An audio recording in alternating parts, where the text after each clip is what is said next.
If you've watched some of my videos, you know that I recommend compost quite a bit.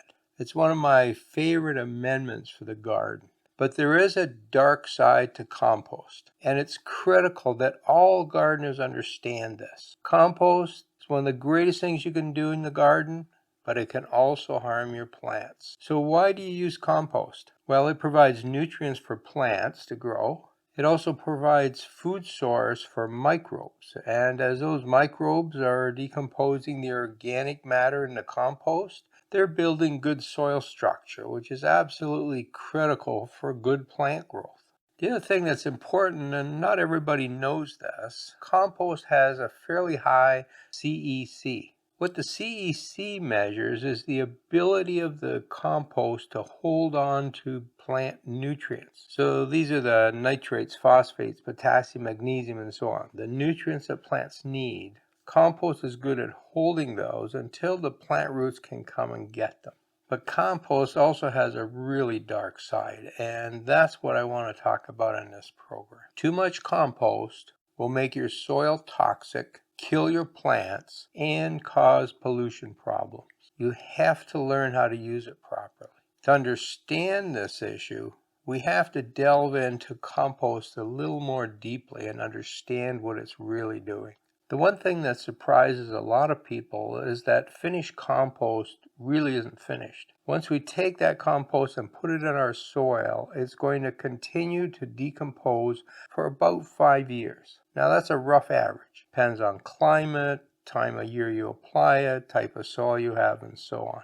But we'll go with the 5 years. What happens is that the first year, a lot of it decomposes, and about 40% of the nutrients are released. The rest of the 60% will be released each of the next several years. Now, that's actually one of the benefits of compost, because it's a slow feed. It's constantly releasing nutrients for our plants, and they love that. So let's say we have a garden and we apply our compost this year. 40% of the nutrients are released this year, some more next year, and some more the year after that, and so on. Now next year you come along and you apply some more compost. In the second year, the compost you just added is releasing 40% of its nutrients, plus you have 20% from the previous year. Third year, we do it again. We have 40% from the new compost, 20% from the previous year's compost, and 20% from the compost that was applied 2 years ago. You can see that it's additive. So even though we're not adding very much each year, it's accumulating. And each year, we add more and more nutrients to the soil. Now, this isn't a problem provided we don't add too much. But if we start adding more than we should, we very quickly reach toxic levels of nutrients, particularly for phosphate. Now, what happens to nutrients in soil? And we're going to have a closer look at 3 of the main nutrients: nitrogen, phosphorus, and potassium. If I took a synthetic fertilizer and applied it to the surface of the soil, what happens to those nutrients? Well, the nitrogen is very soluble, and it doesn't stick very well to organic matter. So it goes through the soil profile very quickly, and in no time at all, it's quite deep in the soil. The phosphate, on the other hand, is not very soluble, and it does stick to compost and organic matter. So it doesn't move very quickly through the soil. And in fact, if you apply it on the surface, the first year, it only goes down about a 1/4 inch. So it accumulates in the soil. Now, potassium is somewhere between the two, faster than phosphorus, but not quite as fast as nitrogen. All right, so we've applied some compost to our soil. The nitrogen runs away. The phosphorus stays behind. Next year, we add some more compost. The phosphate stays where it is. The nitrogen runs away. Well, you can quickly see the problem here. Over a few years, we're building up the amount of phosphorus that's in our soil. Because it's not moving very quickly through the soil profile, it accumulates in the soil. What about the NPK of compost? Well, if you make your own home compost and you use the plant material from your garden, that compost will have approximately the same ratio of nutrients as the plant material. And that ratio is around 3:1:2. More nitrogen than phosphorus, and potassium somewhere in between the two. Again, that's a general number for most plants. And if we make compost from that material, we end up with a compost that has about that ratio. But many of you are going out and buying compost, or you're getting some manure and you're making compost from the manure. So what is the NPK of commercial compost or manure compost? Well, it turns out that the ratio is about 1:1:1. Equal amounts of nitrogen, phosphorus, and potassium. So what happens when we add that to our soil?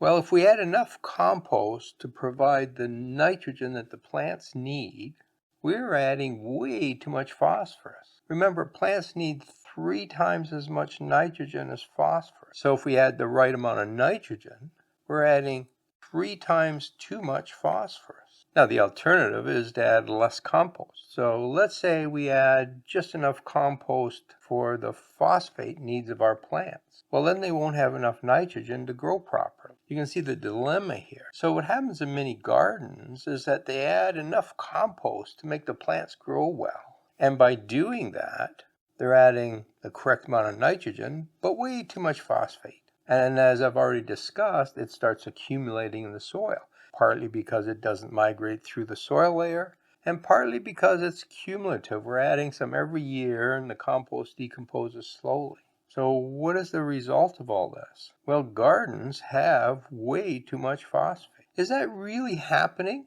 Is that a real problem? Well, there have been 2 scientific studies that looked at this, and they went out and looked at gardens and measured the amount of phosphorus. And what they found was that in general, gardens have very high levels of phosphorus. Raised beds are worse than gardens in the ground. Now, the reason for that is that many people who make raised beds fill it with a lot of organic material. They start out with 50% compost and then add in some other thing. And to keep these beds healthy, they keep adding more and more compost. Raised beds in particular have higher levels of phosphorus because of the way they're made and the fact that we're applying lots. That's one of the reasons I recommend that everybody fills their raised beds with real soil, not compost and organic matter. If you'd like the details about these 2 studies, come on over to my blog, gardenmist.com, and I have an article there that goes into the results in more detail. And it provides links so you can actually read the studies. In that article, I also review results that one of our Facebook group members posted. So this person was having problems growing things, and they were growing in raised beds. So they got their soil tested. And what the test results showed was that their phosphate level was higher than it should be. Now, this person used compost every year. In addition to that, they also wanted to be good organic gardeners, so they added other types of organic fertilizers. They added fish fertilizer, which had an NPK of 3:4:3, way too much phosphorus for the nitrogen amount. They also added kelp fertilizer, and that had a ratio of 2:3:1, way too much phosphorus. In trying to do everything right and being very organic, this person has created a garden that can't grow vegetables. It's too toxic because the phosphate levels are too high. Now, one thing you should be aware of is that once those levels are high, it is really difficult to reduce them again. About the only solution is to grow lots of things in there, collect all the organic matter, all the plant material, and remove it from the garden. And do that for several years until you've removed enough phosphate so that the phosphate level comes down. Now, if it's really super high and you have raised beds, you might be better off just getting rid of that soil and bringing in new soil, starting over. So how do you prevent this problem from occurring? It's all right to use compost, but just put an inch or 2 on every year, no more than that. And I'm assuming you're putting this compost onto real soil. Now, that can be on the ground or it can be in raised beds, but it's real soil. If you've made your raised beds with organic matter, don't add any compost whatsoever. Now, what about this business of the NPK of compost not matching what the plants need? Well, a very good solution to that is to add some compost. That gives you the phosphate that the plants need. It won't give you enough nitrogen. But what you can then do is get some synthetic nitrogen and add that to your compost. Now, some of you won't want to do that because you want to be completely organic. But the reality is there's no difference between the nutrients in organic fertilizer and synthetic fertilizer. So you might as well use synthetic fertilizer. Now, if you really want to stay organic, use blood meal. Blood meal is a product that is organic and it's mostly going to add nitrogen. So mix blood meal for the nitrogen, compost for the phosphate, and don't use too much compost. In my own garden, what I've done over the years is just use a very small amount of compost. I never put more than an inch on my garden.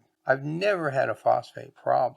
Bottom line, compost is good for the garden. It's good for building soil structure. It grows great plants. You just have to be careful about how much you use. I hope you've enjoyed this program. If you'd like to learn more about fertilizers, I highly recommend you watch this video right here about fertilizer myths. See you in the garden.